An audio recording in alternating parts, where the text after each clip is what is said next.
Hola amigos, buenos días. Estamos en Mente Sana, en Corpo Sano. Es una excelente práctica semanal que tenemos. Está platicando acerca de anécdotas, acerca de buenas, buenos principios, buenas ideas que podemos sacar también de la enseñanza de otros personajes, la enseñanza de personajes históricos, la enseñanza de personajes literarios. En esta ocasión vamos a estar hablando acerca del lado emocional y cómo debemos de trabajar en la parte del control del lado emocional. Y bueno, por supuesto vamos a estar hablando acerca de anécdotas y personajes que van a hacer esta plática súper interesante. Y para estar platicando de este tema, con nosotros se encuentra Mariana Hernández. ¿Qué tal, Mariana? ¿Cómo estás? Muy bien, Héctor, feliz de estar aquí contigo otra vez. Muchas gracias por la invitación. Para nosotros es un orgullo, Mariana, es una cosa muy buena. Para quien no conocen a Mariana, Mariana es licenciada en pedagogía con posgrado en logoterapia, análisis existencial, maestría en ingeniería de imagen pública y pues su trabajo esencial es el coaching. La verdad es que es una coach extraordinaria. Yo creo que nos ha ayudado a mí y a muchas personas, nos ha ayudado su experiencia, su conocimiento, y yo te agradezco que estés con nosotros, te agradezco además todo lo que colaboras con todas las personas que te conocen, ¿eh? Ay, no, Héctor, pues qué lindo. Muchas gracias por tus palabras. Gracias a ti por permitirme estar aquí en este programa que además, ahorita lo comentábamos, ha sido pues realmente un reto y un éxito, ¿no? O sea, porque ha implicado preparación, ha implicado estar con diferentes invitados y todo, y ve, estamos hoy aquí reunidos, lo cual me da muchísimo gusto. No, bueno, y además es un programa súper alegre, a mí me gusta muchísimo, me parece que es un espacio en el cual platicamos acerca de temas que me apasiona la historia, me apasionan los aprendizajes de personajes. Y bueno, pues efectivamente ha sido un poco lo que después se orienta para apoyar a capacitaciones, a lo que serían cursos para directivos, para empresas. Eso ha gustado mucho, pero la verdad yo creo que sobre todo esto te apasiona y a la hora de apasionarte te divierte, te deja feliz. Esta es una semana feliz, este programa a mí me deja muy contento y la verdad es que eso lo quiero compartir. Creo que es muy importante compartir esa alegría y esos temas con la gente y yo lo comparto. Me gusta mucho que estés con nosotros. Oye, pues Ah, vamos a hablar acerca del lado emocional. por ¿Qué, qué, supuesto. ¿Qué ves tú del lado emocional? ¿Por qué habría que controlar el tema del lado emocional de la gente? Porque yo tendría que ser una persona que tenga un control de mi lado emocional. Te estoy diciendo que soy súper contento y súper alegre, pero esto, ¿por qué tendríamos que controlar la parte emocional?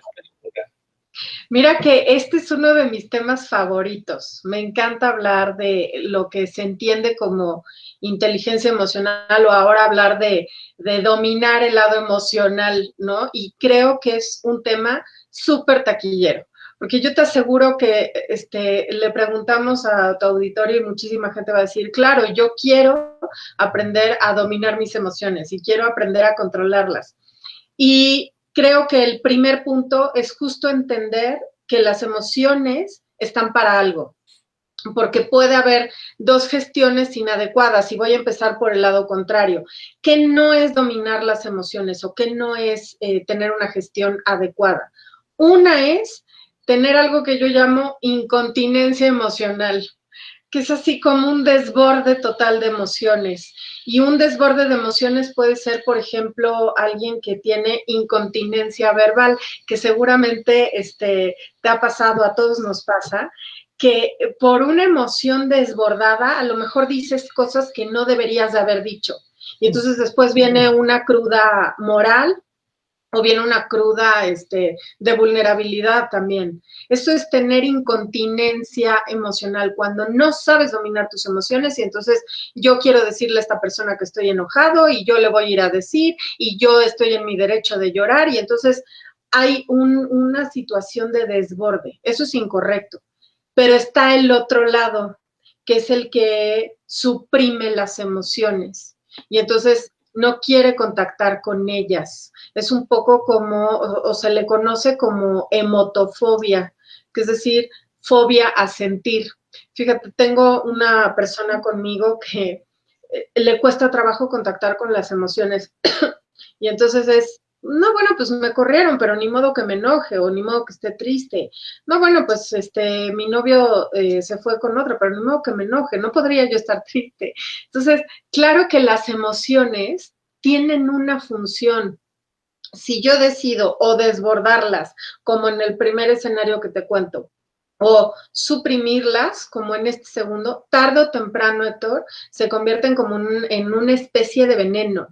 Entonces, la gestión adecuada radica, punto número uno, en entender que la emoción está para algo. Incluso su definición etimológica es emovere, me mueve hacia algo. El miedo me mueve a proteger, la tristeza me mueve a tener mayor nivel de introspección, la alegría me mueve a accionar, etcétera. Entonces, creo que punto principal es entender que la emoción tiene una función y que hay que saber para qué están presentes. Eso es lo primero. Correcto. Fíjate que, vamos a ver si podemos ver la primera lámina que nos apoya lo que vamos a estar platicando el día de hoy del control de las emociones. Vamos a pedirle a todos nuestros amigos que nos escriban, que nos digan de dónde nos escriben, que nos hagan sus preguntas sobre este tema del control de las emociones, que estamos aquí con Diana Hernández. Entonces, bueno, pues tenemos aquí la imagen de Atenea, la diosa de la sabiduría, que es la que nos propone un poco el acercamiento, el conocimiento al aprendizaje. Bueno, pues es la inspiración de la mitología, que sería la sabiduría. Aquí, ¿cómo relacionaríamos esta idea con el tema del control de las emociones? ¿Es parte conocimiento, parte sabio, en que una persona controle sus emociones? Claro, porque sabes qué yo pienso que hay algo que es la inteligencia sabia, que es la intersección entre dos inteligencias, la inteligencia emocional y la inteligencia racional, porque la inteligencia emocional de hecho surge cuando los científicos se preguntaban por qué hay personas que tienen muy buenas calificaciones, por ejemplo, en la parte académica y después en su vida no son tan exitosas. O viceversa, personas que no tenían tan buenas calificaciones y después eran muy exitosas en su vida personal y profesional. Y entonces decían, es que hay algo que tiene que ver con el dominio de las emociones. Esa es la parte de la inteligencia emocional. Pero la inteligencia racional es nuestro coeficiente intelectual, nuestra capacidad para resolver problemas, capacidad de comprensión, capacidad de juicio crítico, de análisis, de síntesis, como todas las operaciones cognitivas. Entonces, yo creo, Héctor, que cuando tenemos una unión de ambas, se da una inteligencia sabia, que es justo tener un control adecuado de las emociones, utilizar mi inteligencia y entonces como Atenea, pues a lo mejor tener una perspectiva y una estrategia clara. Y ese es producto de la combinación de ambas. Fíjate que ahorita me acordé del inicio de la guerra de Troya.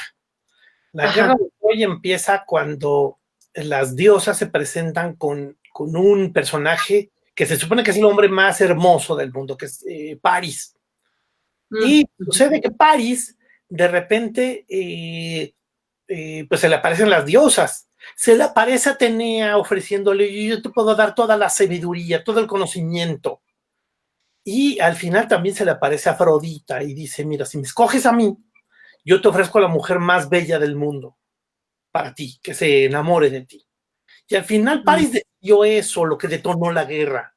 Yo creo que estos mitos tenían un sentido de enseñanza hacia la gente. Por supuesto. Sobre todo detonan mucho esa cuestión de conocimiento, de sabiduría, como algo que no debía haberse despreciado y haber sido dominado por tus pasiones generó un problema grave, ¿no? Es decir, pues no, prefirió mejor a la mujer más bella y enamorarse que tener conocimiento y sabiduría, cosa que debió haber sido su elección, ¿no? Bueno, no lo sé, o tú cómo lo interpretas ese este pasaje. Claro, yo creo que las emociones de repente nos, como que nos empañan la visión, Héctor. Entonces, justo en esta parte de estar desbordados, no alcanzo a pensar de una manera adecuada. De hecho, es real que cuando una emoción se encuentra presente de forma intensa, lo que se apaga es nuestra corteza prefrontal. O sea, es decir, nuestra capacidad para pensar o para tomar decisiones de una manera mucho más, pues más distanciada emocionalmente o de una manera mucho más racional.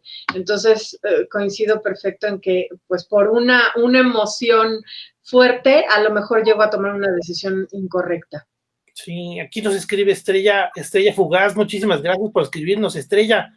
Dice, ¿por qué me da por llorar y tener miedo por la noche? Y en el día estar enfadada. Esta es una pregunta. Yo creo que, mucha gente comparte ese tipo de sensaciones, ¿no? De repente tener esos impulsos momentáneos, ¿no? Sí, y vamos a hablar del miedo, de la ansiedad. Mi padre sabiamente decía que por las noches es cuando sale la loca de la casa, ¿no? Y entonces, por supuesto que en las noches además es duro y dale con un pensamiento y puede ser que por eso le dé por llorar o porque tenga miedo, pero conforme vayamos avanzando yo creo que para Estrella va a ser como más fácil ir identificando para qué están esas emociones o qué es lo que de fondo le puede estar frustrando. Aquí tú nos proponías para acerca de estos dos emociones, diferentes ideas. Vemos, por ejemplo, vamos a ver si es la siguiente lámina, donde nos presentan al gran filósofo griego Sócrates. Sócrates, digo un poco para poner en contexto a la gente, a nuestro auditorio, pues Sócrates es un gran filósofo que al final pues tuvo algunas personas que lo escuchaban.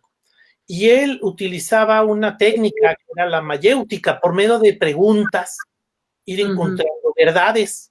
Las preguntas al final terminan siendo bastante importantes, porque si te preguntas las cosas y haces la pregunta correcta, al final termina de repente encontrándose algo que puede ser una verdad, y a veces eso puede hasta no gustarnos o un argumento que de repente estamos afirmando, ¿no? Y Sócrates, bueno, pues al final le enseñó a la gente a pensar, fue condenado a muerte porque los jóvenes cuestionaban a los viejos y la gente terminó diciendo, es que está alebrestando al joven, está encaminando mal. Y al final a él lo condenaron a muerte para que tomara cicuta, que es un veneno. Y bueno, pues la historia es bastante trágica porque Sócrates al final es íntegro hasta su último momento, ¿no? Porque le ayudaron sus amigos a que pudiera escapar y él dijo, no puedo hacer eso porque eso sería incongruente, ¿no? Es un personaje que no escribió nunca nada, el que escribe mucho acerca de él, hay varios personajes que hablan acerca de él, pero uno de ellos es Platón, yo creo que el más abundante, ¿no? Aquí dice, tu primer principio, conócete a ti mismo, esa era una enseñanza de Sócrates, ¿no?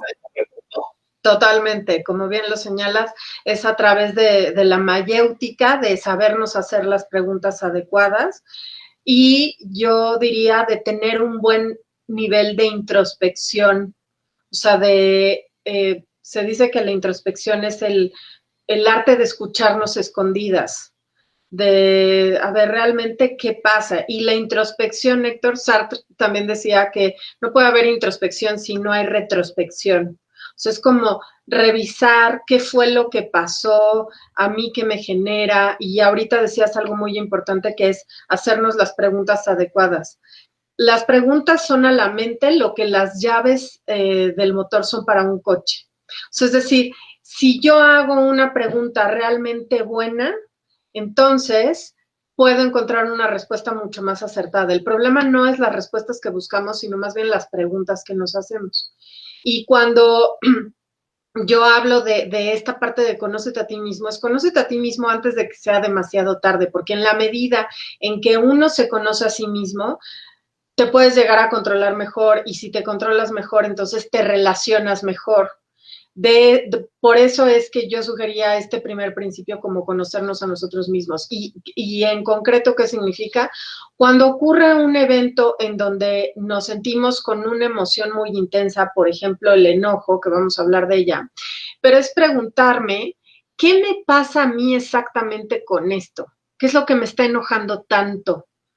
Porque tendemos más bien a, en vez de hacernos preguntas hacia nosotros mismos, es como poner la mirada en el otro y entonces decir, claro, pero es que ve él cómo se pone, es que ve nada más qué manera de responder, es que seguro tiene un problema porque su papá lo abandonó. Y entonces me empiezo a hacer un estudio, según yo, de la otra persona, cuando en realidad lo que tengo que empezar a analizar es qué me pasa a mí. Y sobre todo, hasta yo diría, en este conócete a ti mismo, a lo mejor tú lo has escuchado, es como contactar con nuestro niño interior, ¿no? Que pues sí es muy interior, pero a veces se exterioriza de una manera infame, porque no hay manera de que en el adulto no haya vestigios de la infancia. O sea, es decir, muchas veces reaccionamos desde heridas que tuvimos de niños o incluso yo hasta agregaría como adolescentes también, porque en la adolescencia empezamos a conformar nuestra identidad, empezamos a hacernos preguntas más existencialistas, de hecho. Pero entonces valdría la pena que cuando ocurra una emoción desbordada, ahorita que decía Estrella, a ver, ¿por qué me enojo tanto? Habría que, desde este conócete a ti mismo, preguntarse, ¿qué es lo que realmente me está enojando? ¿Qué herida puede estar tocando en mí como desde mi infancia? Y las heridas típicas que tenemos es haber sufrido abandono, haber sufrido rechazo, haber sufrido humillación, injusticia y traición. Esas son las 5 heridas típicas. Entonces, muchas veces desde ahí podemos reaccionar. Ese es otro tema, pero la realidad es que creo que sí es importante ir identificando desde dónde reacciono. ¿Puedes repetir esa lista de los Claro.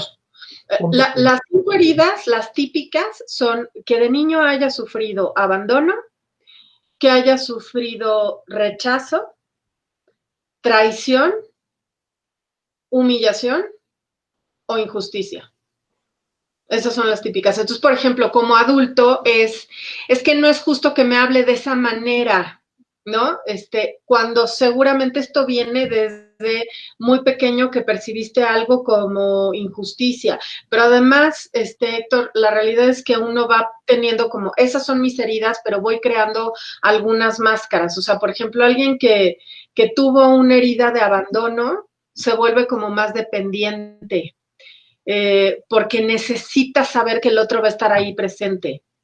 Alguien Sí. que tuvo una herida de humillación se vuelve como con una máscara masoquista. Entonces, por ejemplo, yo tenía una directora que había sufrido abuso de niña.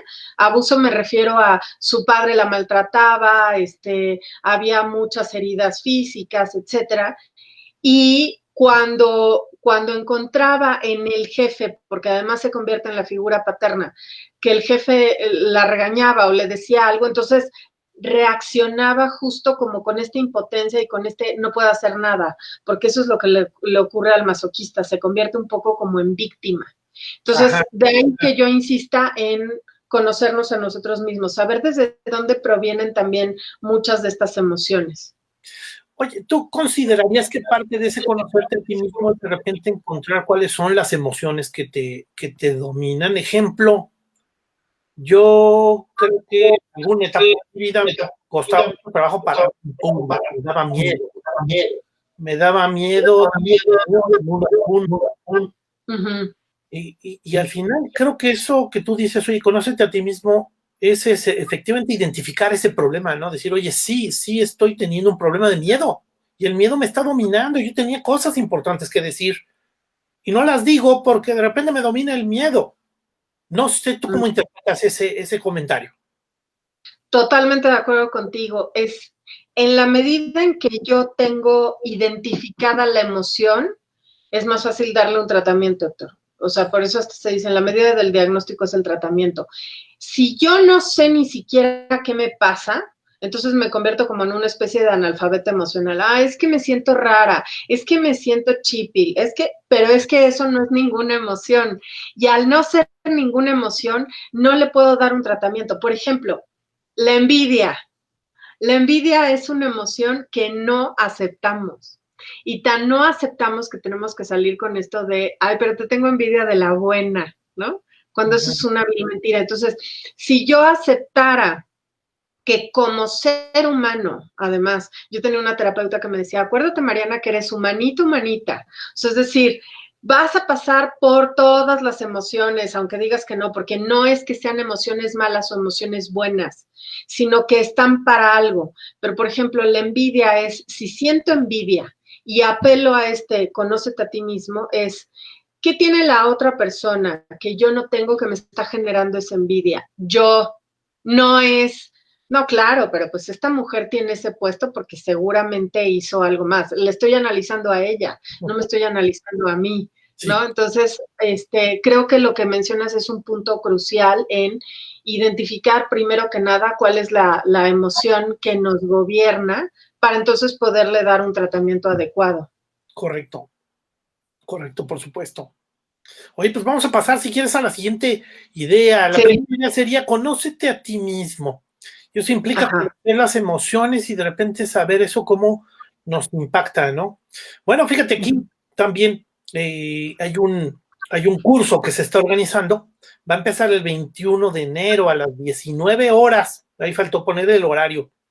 Es un curso, pues precisamente ahorita que estamos iniciando el año, para que sea un curso en el cual contribuyamos a esos logros para la gente, ¿no? Para lo que sería algunos principios de liderazgo. Se llama el curso Líderes para un Nuevo Mundo. Efectivamente, bueno, pues estamos enfrentando una situación bien difícil, bien extraña, ¿verdad? Complicada por la pandemia, por la revolución tecnológica que ya estábamos viviendo antes de la pandemia, por una forma de trabajo diferente de las empresas. Entonces, bueno, pues efectivamente la idea es mostrar aquí cómo podemos dar una orientación. Líderes para un Nuevo Mundo va a ser 3 sesiones, el 21 de enero, el 28 de enero, la primera semana de febrero, los jueves por la noche. Bueno, pues es un curso que vamos a seguir aquí promoviendo. La primera sesión va a ser gratis para que nos acompañen nuestros amigos pues el Que se curso anime. de algunos conceptos, ¿no? Muy bien. Bueno, pues vamos a hablar acerca de la siguiente lámina. La siguiente lámina yo creo que es bastante gráfica, ¿no? Yo creo que nos muestra una condición muy gráfica. Aquí vemos la pintura famosísima de Edvard Munch, la de el luego hasta se ha utilizado hasta en memes Sí, cómo no. ¿no? Pero bueno, pues ¿qué es lo que refleja esta pintura?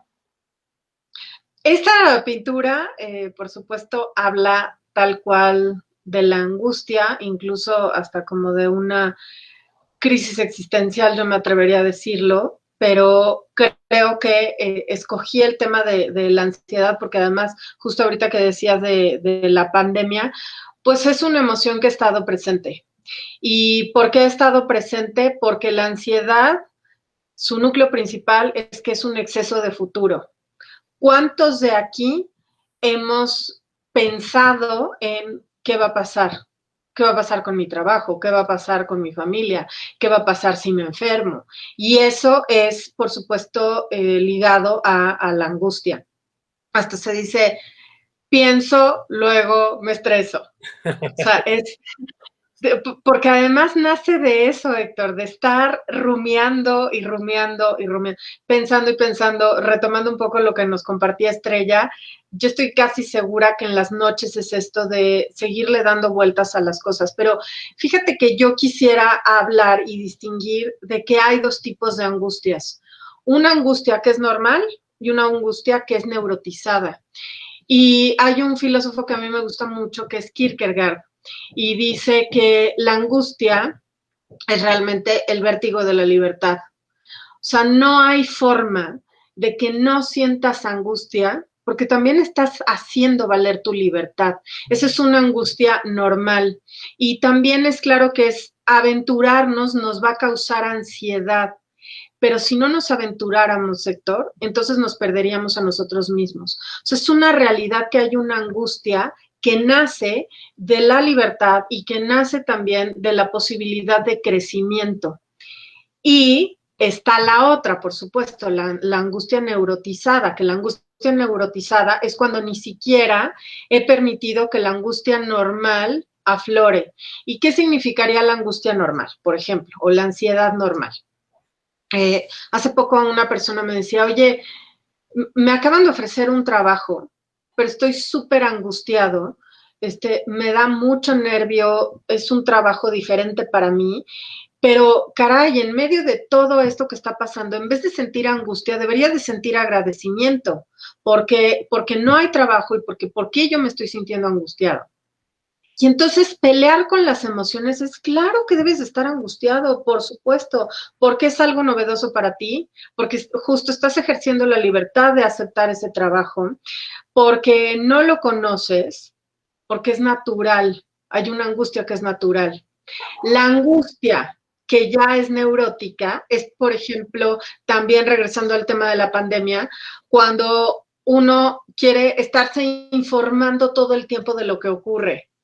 Y entonces una cosa es informarse y otra cosa es deformarse de todas las cosas que estoy recibiendo de información. Es como el equivalente a decir, si a mi hijo lo van a meter a la sala de operaciones, pues yo me quedo en la sala de espera esperando el resultado.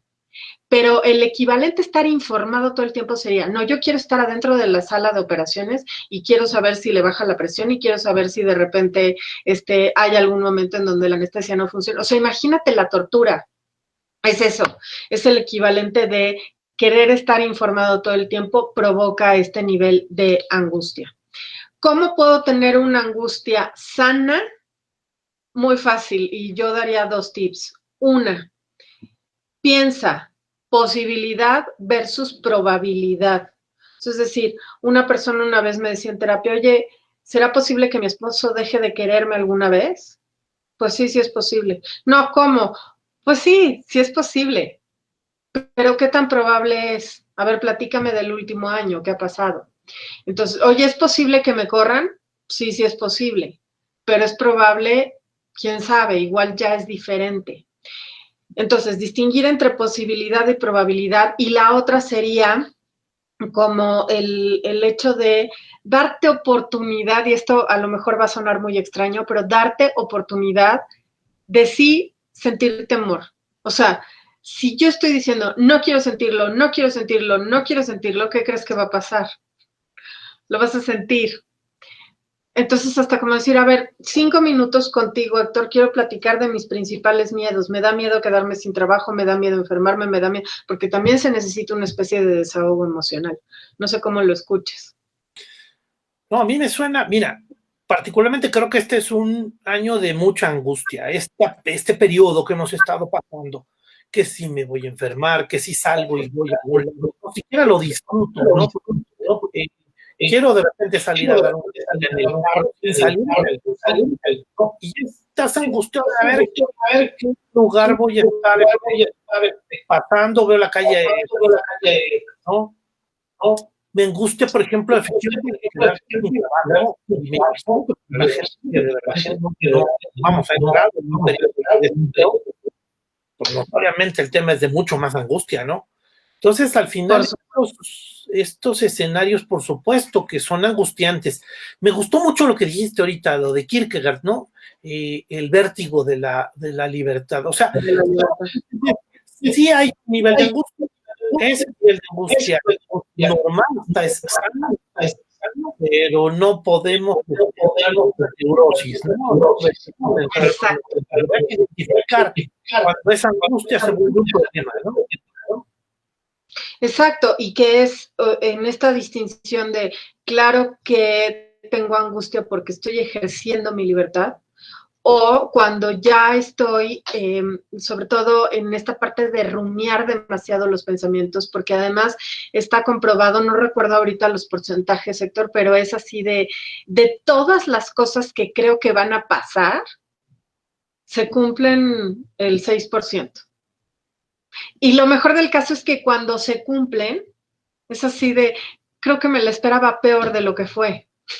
Claro. Entonces, digo, a mí me ha pasado incluso, ¿no? De estoy angustiada, angustiada, angustiada, y de repente digo, bueno, ya pasó y me lo había imaginado peor. Entonces, entender que la ansiedad, uno, sí es por ejercer tu libertad, una ansiedad neurotizada es por no habértela permitido de alguna manera, y también como el tener esa posibilidad de hacer un paro de pensamiento. O sea, porque, ok, el veneno está en la dosis, Héctor. O sea, ok, voy a hablar de mis angustias, pero 10 minutos, no 6 días completos. Entonces, puedo hablarlo, pero dosificado. Me sirve como desahogo, pero también entiendo que tiene una dosis particular. Oye, yo no quiero meterle un sentido religioso, hasta ni siquiera se lo atribuyo, pero fíjate que cuando algo malo a veces te pasa, termina, digo, depende de ciertas cosas, ¿no? Pero yo creo que hay cosas que de repente uno cree que son cosas angustiantes, que son cosas malas y al final terminaron siendo algo para mejor. ¿Sabes qué? Dejé de trabajar en tal lugar, por supuesto que entré en una angustia espantosa, no es una sensación agradable, pero de repente encontré una nueva situación, un nuevo momento que me da otras libertades, otra visión que dices, no, pues qué bueno que me pasó. No sé, no quiero decirlo como un sentido que, bueno, pues es que aquí intervinieron los dioses, la providencia. No creo que sea ese el fenómeno, ni tampoco quiero generalizar. Hay cosas malas que no son correctas que te pasen, ¿no? Por supuesto, pero sí creo que es, a ver, yo diría como en una situación sana del contacto con la emoción es permitirte y entender que la ansiedad es natural, cuidar la dosis de esa ansiedad y que probablemente después de un tiempo, porque además eso no es tan rápido lo que tú dices, o sea, como después de un tiempo me doy cuenta de que estuvo bien que me corrieran de mi trabajo porque yo pude hacer esto, pero eso, Héctor, como que se cuece a fuego lento, no es tan inmediato. Incluso si es tan inmediato llega a ser hasta sospechoso. Ay, ¿a poco ya superó tan rápido que lo corrieron? Ay, ¿a poco ya superó tan rápido el divorcio? O sea, todo lleva un cierto paso, pero comprender que las emociones justo están para algo y que además tienen un proceso, creo que nos permite tener una visión más sana de las mismas. Sí, por supuesto.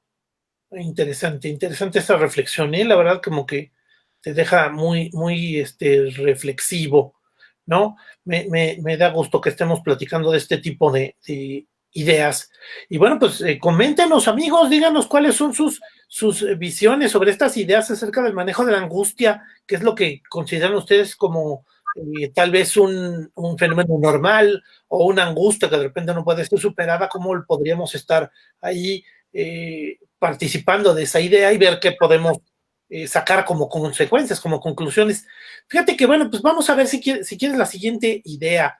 La tercera idea que tú nos propones para platicar es acerca del manejo también de otra pasión, que sería el enojo, la ira, ¿no? Manejo de la ira. Aquí vemos una imagen, esta imagen es una pintura famosa, rusa, de Iván el Terrible. Iván el Terrible era un zar bastante extremo en sus actitudes. Evidentemente yo creo que era un tipo que en la historia te lo reflejan como que no dominaba sus pasiones. Él va a construir el Kremlin y cuando terminaron los constructores de hacer una belleza de obra arquitectónica Kremlin, le preguntó a los constructores, oigan, ¿pueden hacer otro igual? Ellos emocionados dijeron, sí, sí, claro, sí, claro. Entonces lo que hizo fue sacarles los ojos para que no existiera, ¿no? Caray. En una ocasión, dentro de sus extremos, arrojaba gatos por la ventana y en una ocasión de repente apareció su hijo y él dentro de un arranque de ira agarró su cetro y le pegó en la cabeza y lo mató.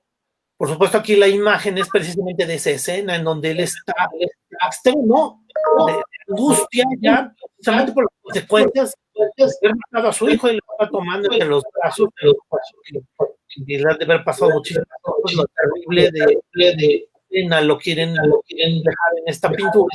Yo creo que sí refleja un mal manejo de la ira, evidentemente. Sí, bueno, definitivamente es ya llevada la ira al extremo total. Y yo quisiera empezar por qué significa esto de si la ira es buena o es mala. Muchas veces se nos ha formado o se nos ha hecho creer que no te enojes porque es malo, ¿no? Pero ¿por qué? ¿Qué carácter? ¿Por qué te pones así? Y la ira tiene una función particular que es poner límites.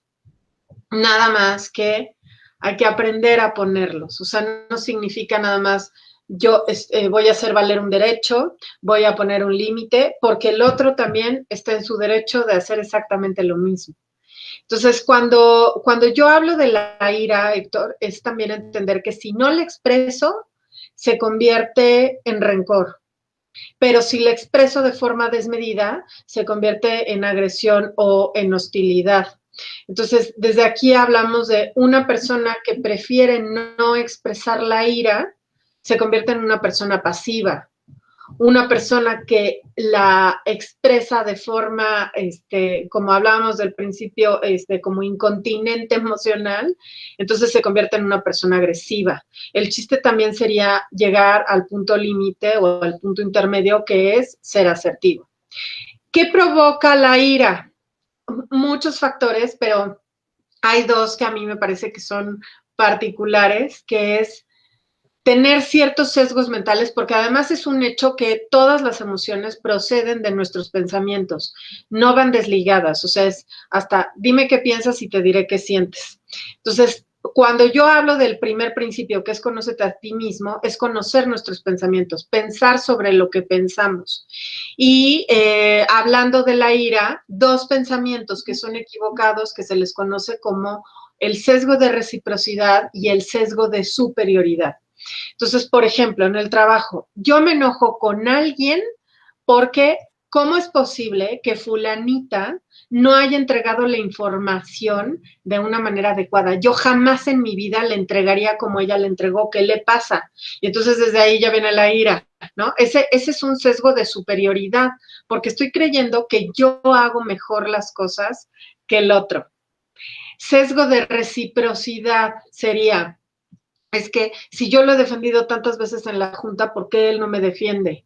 Si yo he dado tanto por esta persona, ¿por qué esa persona no hace algo por mí? Y entonces genera ira. Ese es un error. Tener ese sesgo de creer que lo que tú haces es mejor que lo que el otro, y muchas veces eso es núcleo para provocar ira.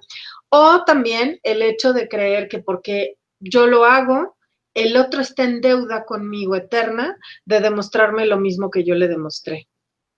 No sé cómo lo veas. Fíjate que hay una frase, la siguiente lámina, Ajá. de este gran filósofo Aristóteles, que bueno, pues es ese grupo de los grandes filósofos griegos, ¿no?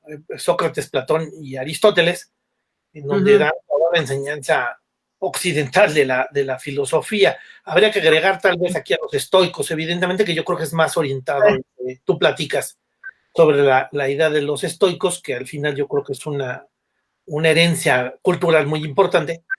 Y bueno, pues en la parte de Aristóteles, la cita que escogiste para platicarnos es esta, ¿no? Cualquiera puede enfadarse, eso es muy sencillo, pero enfadarse con la persona adecuada, en el grado exacto, en el momento oportuno, con el propósito justo, en el modo correcto, eso ciertamente no resulta nada sencillo, ¿no? Yo creo que exacto. Ajá.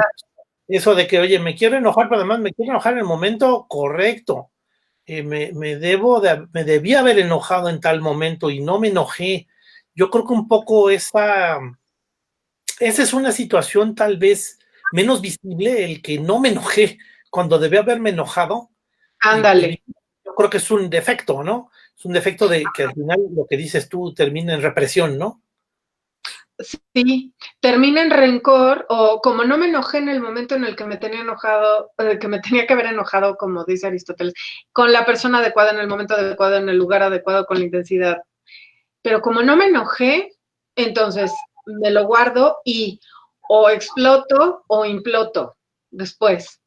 Entonces, creo que sí es, ok, a ver, ¿qué es exactamente lo que me enoja? Porque generalmente la ira se provoca porque creemos que transgreden uno de nuestros valores o de nuestros derechos. Entonces, a ver, ¿qué es lo que me está enojando? Me está enojando la injusticia. Sí, pero pues a lo mejor también habría que entender que no vivimos en un mundo justo. Entonces, es por supuesto todo un proceso, Héctor, pero creo que sí es importante en cuestión de la ira, ¿sabes? También separar lo que es terrible de lo que es incómodo. Así como hablábamos de probabilidad y posibilidad, aquí es separar lo terrible de lo incómodo. Pues no, no me gusta, pero tampoco es tan terrible, o sea, como no terribilizar tal cual las cosas, ¿no? Entonces, creo que eso sería importante hacerlo y también como sacar el yo de la ecuación otra vez, para poder ser más objetivos. Yo no lo haría, yo lo haría diferente, yo pienso que esto no es así. Pues sí, tú sí, pero los otros no. Sí, fíjate aquí, nos comenta Alejandro López de Cárdenas. Gracias, Alejandro, te mandamos un saludo. Pienso que debemos de aprender a sentir todas nuestras emociones, tanto la angustia y la ira como la alegría. Todas las emociones son bueno expresarlas y vivirlas, como dice Mariana. Eso es, yo creo que un mensaje clave, ¿no? Lo que tú estás diciendo, ese equilibrio que nos propones, ¿no? Sí, sí, porque como dice Alejandro, es vivirlas todas, porque no es de, no, yo nunca me enojo. No, sería hasta sospechoso que no te enojaras. Claro que te tienes que enojar, porque necesito defender cosas, necesito proteger. Hay que entender justo todo esto que es el reto, o sea, la intensidad adecuada en el lugar adecuado, con la persona adecuada, etcétera, etcétera, ¿no? Pero sí darme la oportunidad. O sea, y nada más un tip rápido también, por ejemplo, en coaching yo muchas veces le digo, si te enojas con alguien, escríbele un correo. Aguas, no le pongas destinatario, o sea, es nada más, escribe el correo como si te quisieras desahogar y guárdalo en borrador y al día siguiente vuélvelo a leer. Y entonces también es como bajar nuestro nivel de emocionalidad y entonces me permite tener una perspectiva ya distinta y un poco más fría y más distanciada emocionalmente. Bajarle a la olla express, ¿verdad? Ándale, sí, exactamente. Oye, bueno, fíjate, ahorita hablando de eso, si quieren, a ver si podemos ver la siguiente lámina.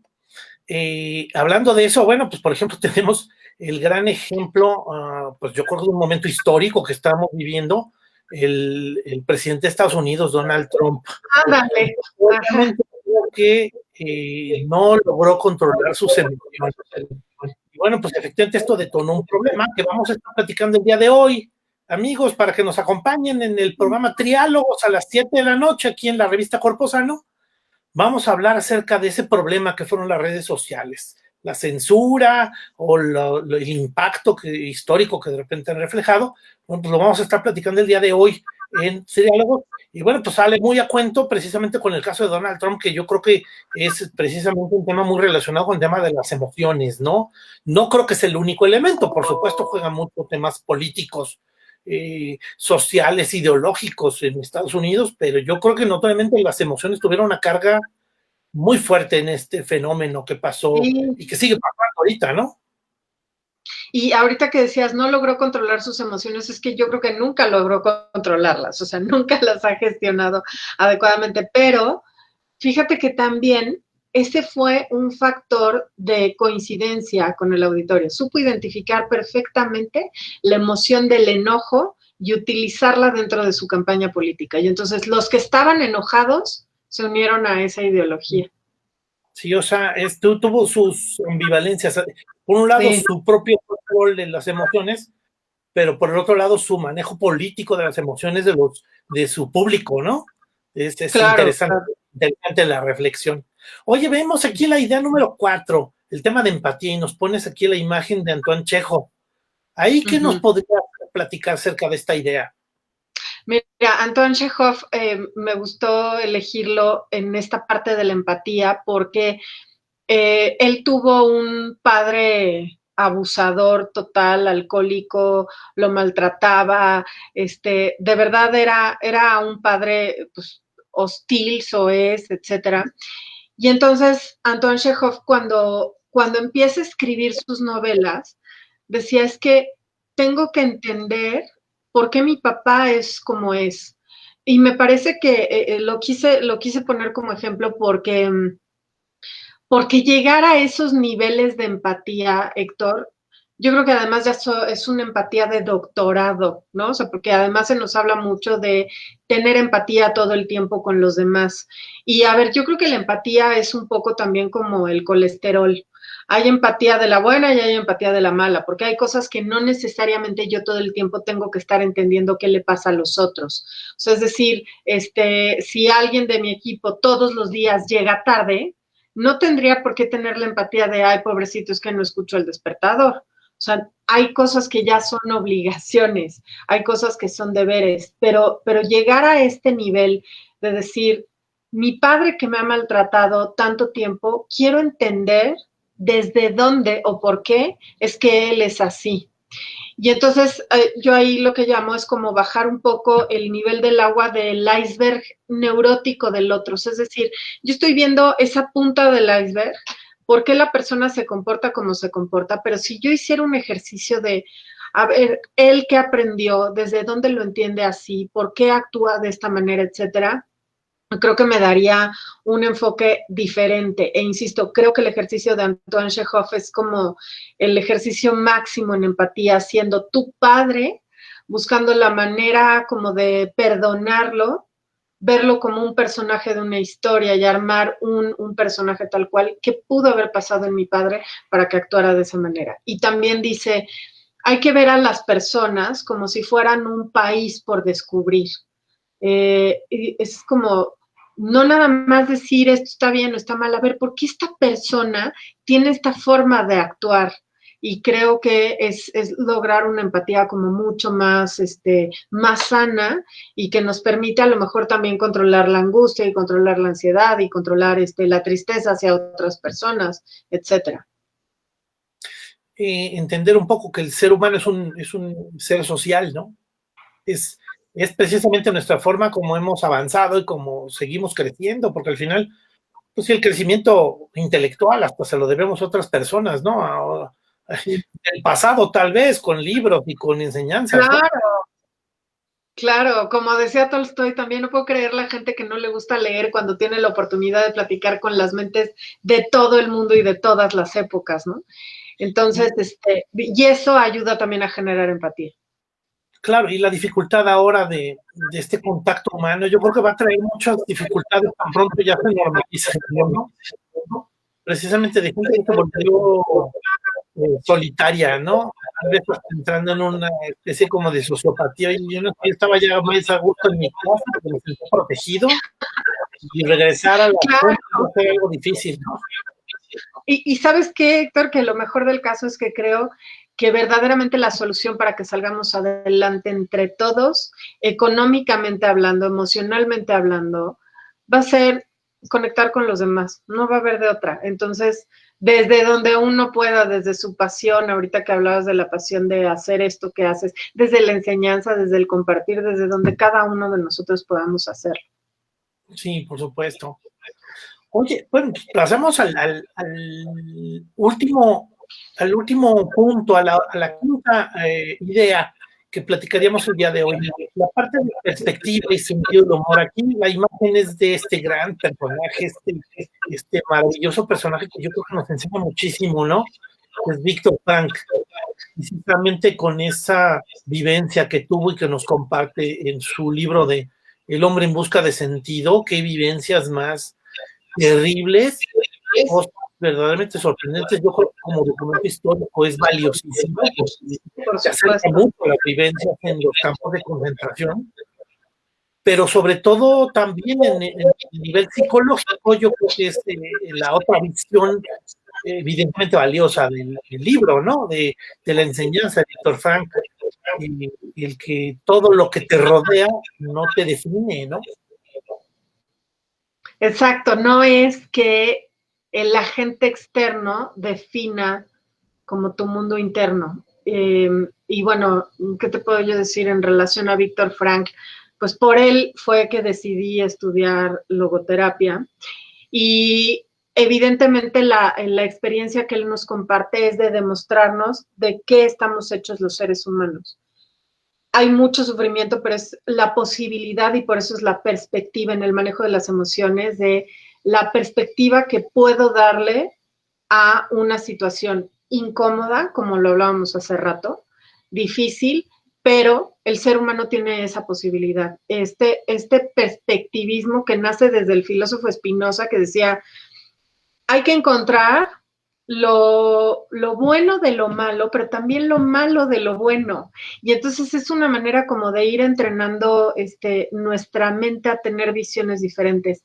Y algo que a mí particularmente me llamó la atención de Víctor Frank es que comparte que dentro del campo de concentración tenía, junto con otro colega suyo, la consigna de que día con día tenía que encontrar algo divertido en el campo de concentración.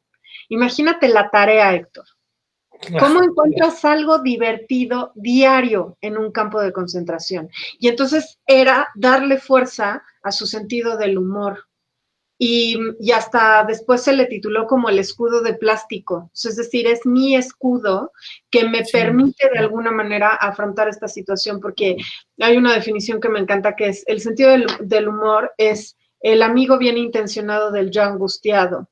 Es decir, cuando está ya uno sumergido en el sufrimiento y viene alguien a contarte un chiste, a separarte, a distanciarte de lo que te ocurre, creo que en ese momento somos capaces de darle también la vuelta y de distanciarnos de ese sufrimiento. Entonces, hay un alumno especial de Víctor Frank que se llama Alex Patacos, que dice, aterrizando todo esto al día con día, dice, a ver, haz el ejercicio de encontrar 10 cosas buenas de si hoy te clonaran tu tarjeta de crédito. No, pues, ¿cómo 10 cosas buenas? A ver, haz el ejercicio de 10 cosas buenas si hoy te corrieran. No, no inventes. Bueno, a ver, 10 cosas buenas si hoy te murieras. Está complicado. Y hubo una persona que dijo, ok, si hoy me muriera, una ventaja es que mi esposa finalmente se casaría con el amor de su vida. Entonces, imagínate, o sea, pero a lo que voy es que son 10 cosas como de tratar de encontrar la posibilidad valiosa a algo que de entrada yo estoy interpretando como totalmente negativo. Sí, sí, sí, por supuesto. Qué enseñanza más interesante. Y por supuesto, la inclusión de esta idea del sentido del humor no la había visto en el trabajo. ¿Cómo uno aprende cada vez que revisas al personaje y sus ideas, cómo de repente se incorpora una idea nueva, ¿no? Cosas que a lo mejor en un principio se te habían pasado. Ahorita que decías eso del sentido del humor en el campo de concentración, me acordé de la película de esta película muy famosa que se llama El Imperio del Sol. El Imperio del Sol. El Imperio del Sol, donde sale Christian Bale, Batman, sale de niño. Y esa película te muestra al personaje, al niño, que lo abandonaron sus papás en China y lo terminan metiendo en un campo de concentración en la Segunda Guerra Mundial. Pero el niño tiene una alegría, comparte cosas muy interesantes dentro de un fenómeno histórico muy conmovedor y muy impresionante, unas vivencias increíbles. A mí se me hace una super película que yo creo que te enseña muchas cosas y por supuesto también sus momentos de super angustia y de abandono al final, cuando terminan saliéndose todos los japoneses del campo de concentración y lo dejan abandonado, pues también termina siendo un momento bien difícil. Es una super película, la fotografía, la actuación, las vivencias históricas, yo creo que todo es impresionante y esa película te deja esa visión que de repente dice, bueno, tuvo sus ratos en los cuales de repente se alegraba. Yo creo que además no es el sentido de la vida, no es una visión romántica, porque la vida es bella, como que se me hace un poquito melosa la película, ¿no? A mí Poco, también digo, un poco, honestamente. Ajá, sí, sí. es Sí, pero empalagosa. qué curioso, esta del Imperio del Sol yo la vi hace muchísimo tiempo y justamente me la acaba de poner Netflix como recomendación y hasta me la separé porque dije, esta la vi y me acuerdo que me encantó. Y ahora que lo comentas, pues con mayor razón la voy a volver a ver. Con una actuación fabulosa de John Malkovich, que termina cayéndote muy mal en la película, pues eso demuestra que es un gran actor, Sí, sí, por ¿no? supuesto. Oye, pues ya se nos está terminando el tiempo. En la siguiente lámina, pues nada más hacemos una referencia rápida a Historiadores.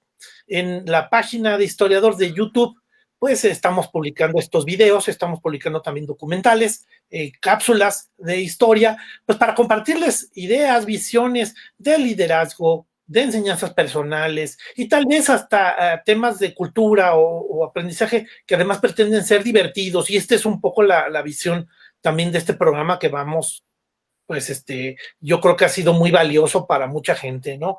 La verdad es que agradecemos estos comentarios de que la gente comparta sus emociones, ¿no?